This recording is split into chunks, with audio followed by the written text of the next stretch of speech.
साथियों नमस्कार। साथियों वीडियो का 2 गुना रिजल्ट आ चुका है। 2 गुना अभ्यर्थी सेलेक्ट हो चुके हैं।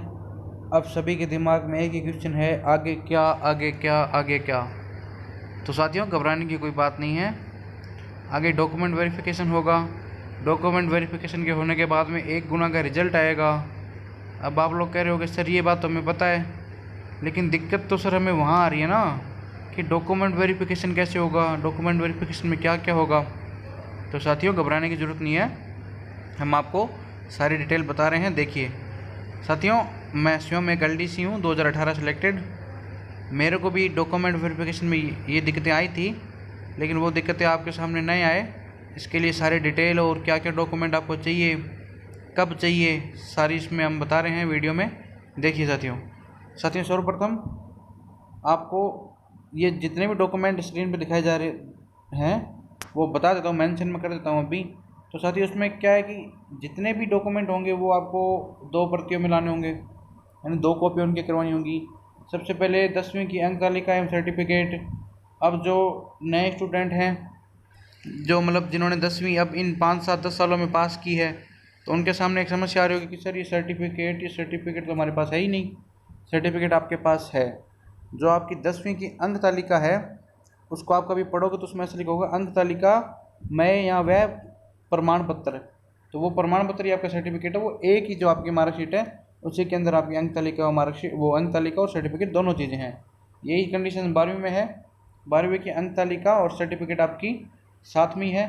पुराने जो लोग हैं उनका सर्टिफिकेट बोर्ड अलग से जारी करता था, लेकिन आपके पास ये दोनों एक ही मार्कशीट में अवेलेबल हैं। ग्रेजुएशन की आपको अंक तालिका यानी कि मार्कशीट चाहिएगी, डिग्री चाहिएगी। अब तो आप अगर किन्हीं की ग्रेजुएशन अभी पूरी हुई है, उनके पास डिग्री नहीं है, तो चिंता करने की कोई ज़रूरत नहीं है। जब आप फाइनल ईयर की मार्कशीट लेके आते हो तो उसके साथ आप प्रोविजनल देते हैं। उस प्रोविजनल से काम चल जाता है, क्योंकि डिग्री आने में 1-2 साल का टाइम लगता है। ठीक है साथियों, आगे बढ़ते हैं। तो आपका प्रोविजनल से काम चल जाएगा। ग्रेजुएशन की अंक तालिका आपके पास होनी चाहिए, प्रोविजनल डिग्री आपके पास होनी चाहिए। और अन्य शैक्षणिक योग्यता, अगर इसके अलावा कोई PG कर रखी है, कोई MA कर रखी है, कोई MSc कर रखी है, वो है तो उसकी भी डिटेल आपको देनी पड़ेगी। उसका भी प्रोविजनल या फिर उसकी डिग्री आपको देनी पड़ेगी। RSCET डिप्लोमा आपको देना पड़ेगा। मूल निवास प्रमाण पत्र मस्ट है साथियों, मस्ट है, बहुत ज़्यादा ज़रूरी है मूल निवास प्रमाण पत्र। अगर नहीं है तो अभी से अप्लाई कर दीजिए, 7 दिनों में मूल निवास आपका बन जाता है। किसी भी मित्र के पास जाके आप बनवा सकते हैं। जाति प्रमाण पत्र मस्ट है साथियों, बहुत ज़्यादा ज़रूरी है, बहुत ही ज़्यादा ज़रूरी है। अभी अगर नहीं है तो अपडेट कराने के लिए ई मित्र के पास जाइए, अपना जाति प्रमाण पत्र बनवाइए, बहुत ज़्यादा ज़रूरी है। 7वां पॉइंट भी ज़रूरी है, अंतिम शैक्षणिक संस्थान का चरित्र प्रमाण पत्र, जहाँ से लास्ट क्वालिफिकेशन आपने की है, चाहे B.Ed की है, चाहे BSc की है, चाहे BA की है, चाहे MA की है, उस संस्थान का चरित्र प्रमाण पत्र आपको वहाँ से लाना होगा, वो भी नया बना हुआ। ठीक है साथियों, और नया नहीं बना हुआ अगर तो आपने वहाँ से उत्तीर्ण किया जिस साल में, वो भी चल जाएगा। ठीक है साथियों, पहचान पत्र, फोटो आइडेंटिटी कुछ भी हो सकता है, आधार कार्ड, परिचय पत्र, ड्राइविंग लाइसेंस, ये आपके पास होना चाहिए। आगे बढ़ते हैं साथियों, आगे देखिए क्या क्या डॉक्यूमेंट और चाहिए। पहचान पत्र तक आपको हो गया साथियों।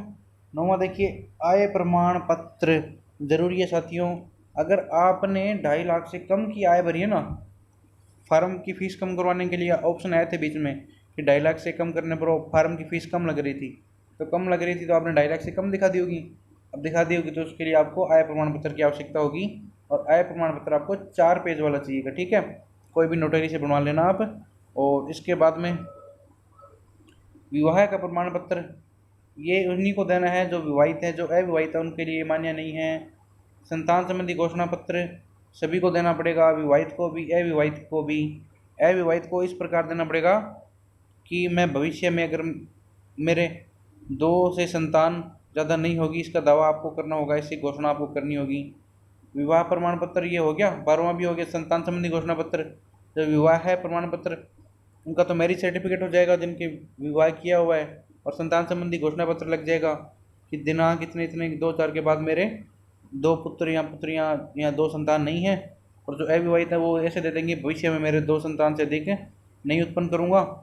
और 13वां पॉइंट देखिए साथियों, विधवा या परित्यक्ता से संबंधित दस्तावेज या प्रमाण पत्र, विधवा जो होते हैं या परित्यक्ता जो होते हैं उनके जो पीपीओ नंबर जारी होते हैं उनका एक सर्टिफिकेट बनना होता है, वो इसमें आपको लगाने पड़ेंगे।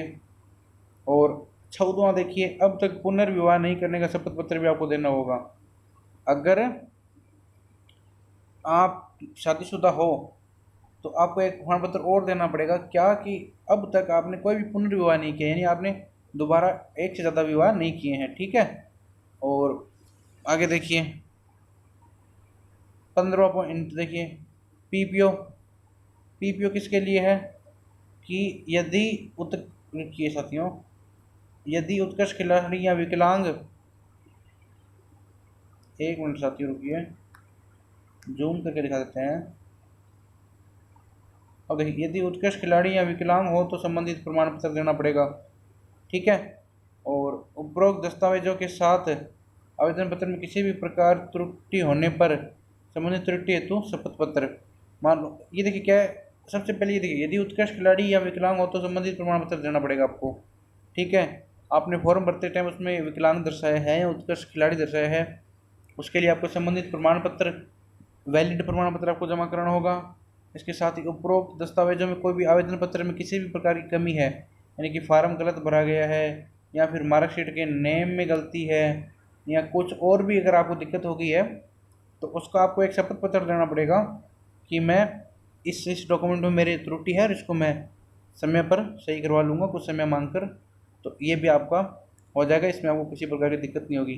तो साथियों ये थे वीडियो के लिए डॉक्यूमेंट वेरिफिकेशन के लिए सारे के सारे जो भी डॉक्यूमेंट लगने थे वो थे। अब इसके साथ ही अगर मान लो इसमें से आपको एक आधा डॉक्यूमेंट कोई कम होता है, समय पर तैयार नहीं हो पाता, तो भी साथियों घबराने की ज़रूरत नहीं है। वहाँ जो टीम बैठती है, आप डॉक्यूमेंट वेरिफिकेशन कराने जब जाओगे तो वहाँ टीमें बैठती हैं 10-15 अलग अलग डॉक्यूमेंट वेरिफिकेशन की, उनके लिए चैनल बने होते हैं। तो वो क्या है कि आपको समय देते हैं भी, आपके पास अगर कोई डॉक्यूमेंट कम है तो आपको कह देंगे भी 7 दिन बाद में आपका डीवी दोबारा होगा। वो डीवी आपका फिर अलग से नहीं होगा, आपको बोर्ड में जाके स्वयं करवाना पड़ेगा उस डेडलाइन जो आपको देंगे डेट की उसके अंदर। लेकिन ऐसे कोई हार्ड एंड फास्ट रूल नहीं है कि अगर आप मौके पर एक आधा डॉक्यूमेंट आपके कोई कारणवश नहीं हो पाता तो आपको जॉब से बाहर निकाल देंगे, या जैसे कि कोई यूट्यूब चैनलों ने बता रखा है कि ऐसे वैसे हो जाएगा, कुछ नहीं होगा, ऐसा घबराने की कोई ज़रूरत नहीं है। उसमें टाइम देते हैं। मैंने भी मेरे डीवी करवाया साथियों, किसी प्रकार की दिक्कत नहीं रहती। जो टीम बैठती है पूरी सपोर्टिव होती है, अच्छी तरीके से आपका डीवी करवाती है।